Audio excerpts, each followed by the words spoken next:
आगे है गौण लैंगिक लक्षण। आप अध्याय 9 में पढ़ चुके हैं कि वर्षण एवं अंडाशय जनन अंग है। तो जो लैंगिक जनन में मेन जो होते हैं वो है अंडाशय, वर्षण एवं अंडाशय जनन अंग है। वे युग्मक शुक्राणु एवं अंडाणु उत्पन्न करते हैं। युवावस्था में लड़कियों में स्तनों का विकास होने लगता है तथा लड़कों के चेहरे पर बाल उगने लगते हैं तथा दाढ़ी मूंछ आने लगती है। ये लक्षण क्योंकि लड़कियों को लड़कों से पहचानने में सहायता करते हैं, अतः इन्हें गौण लैंगिक लक्षण कहते हैं। लड़कियों के सीने पर भी बाल आ जाते हैं। लड़कों एवं लड़कियों दोनों में ही बल एवं जांघ के ऊपरी भाग एवं प्यूबिक क्षेत्र में ही बाल आ जाते हैं। किशोर अवस्था में होने वाले परिवर्तन हार्मोन्स द्वारा नियंत्रित होते हैं। हार्मोन्स रासायनिक पदार्थ है। ये अंतःस्रावी ग्रंथियाँ अथवा अंतःस्रावी तंत्र द्वारा स्रावित किए जाते हैं। यौनारंभ के साथ ही वर्षण पुरुष हार्मोन तथा टेस्टोस्टेरोन का स्रावण प्रारंभ कर देता है। ये लड़कों में परिवर्तन का कारक है जिनके बारे में आपने अभी अभी पढ़ा है। उदाहरण के लिए चेहरे पर बालों का आना, लड़कियों में यौनारंभ के साथ ही अंडाशय स्त्री स्रावित एवं एस्ट्रोजन उत्पादित करना प्रारंभ कर देता है, जिसके स्तन विकसित हो जाते हैं। दुग्ध स्रावी ग्रंथियाँ स्तन के अंदर विकसित होती है। इन हार्मोनों के उत्पादन का नियंत्रण एक अन्य हार्मोन द्वारा किया जाता है जिसे कहते हैं पीयूष ग्रंथि यानी पिट्यूटरी ग्रंथि द्वारा स्रावित किया जाता है। जनन प्रक्रिया प्रारंभ करने में हार्मोन की भूमिका। अंतःस्रावी ग्रंथियाँ हार्मोन रुधिर प्रवाह में स्रावित करती है जिससे वे शरीर के विशिष्ट भाग अथवा लक्ष्य स्थल तक पहुंच सकते हैं। लक्ष्य स्थल हार्मोन के प्रति अनुक्रिया करता है। हमारे शरीर में अनेक अंतःस्रावी ग्रंथियाँ हैं। वर्षण एवं अंडाशय लैंगिक हार्मोन स्रावित करता है। अभी पढ़ा है कि हार्मोन गौण लैंगिक लक्षणों के लिए उत्तरदायी है। लैंगिक हार्मोन भी पीयूष ग्रंथि द्वारा स्रावित हार्मोन्स के नियंत्रण में है। पीयूष ग्रंथि अनेक हार्मोन स्रावित करती है। उनमें से एक हार्मोन अंडाशय में अंडाणु एवं वर्षाणु एवं शुक्राणु के परिपक्व होने को नियंत्रित करता है।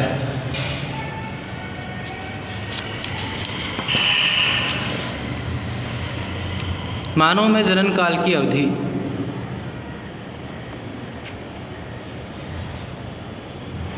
जब किशोरों के वर्षण तथा अंडाशय युग्मक उत्पादित करने लगते हैं तब वे जनन के योग्य हो जाते हैं।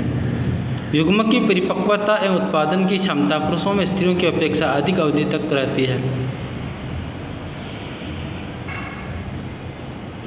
स्त्रियों में जनन अवस्था का प्रारंभ यौनारंभ 10 से 12 वर्ष की आयु से ही हो जाता है।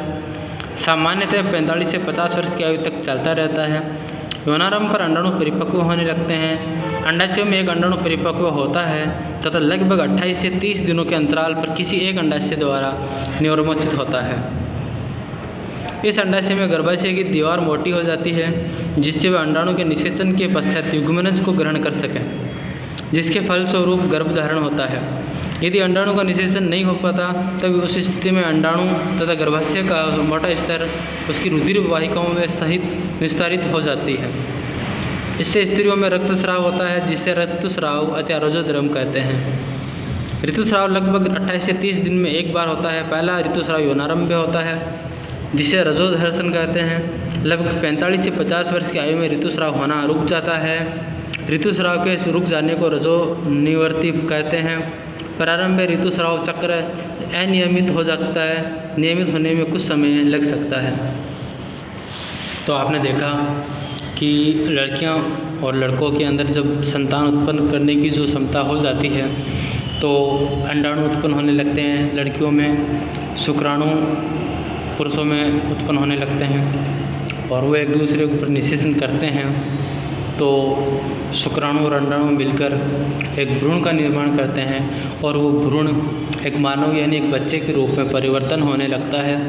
उसके लिए आपको सबसे पहले लड़कियों में जो होने वाला रजोधर्म है, ठीक है, रजोदर्शन जिसे ऋतुस्राव कहते हैं, ब्लीडिंग होती है, उसके अंदर योनि खुल जाती है और उसके अंदर शुक्राणु प्रवेश करता है।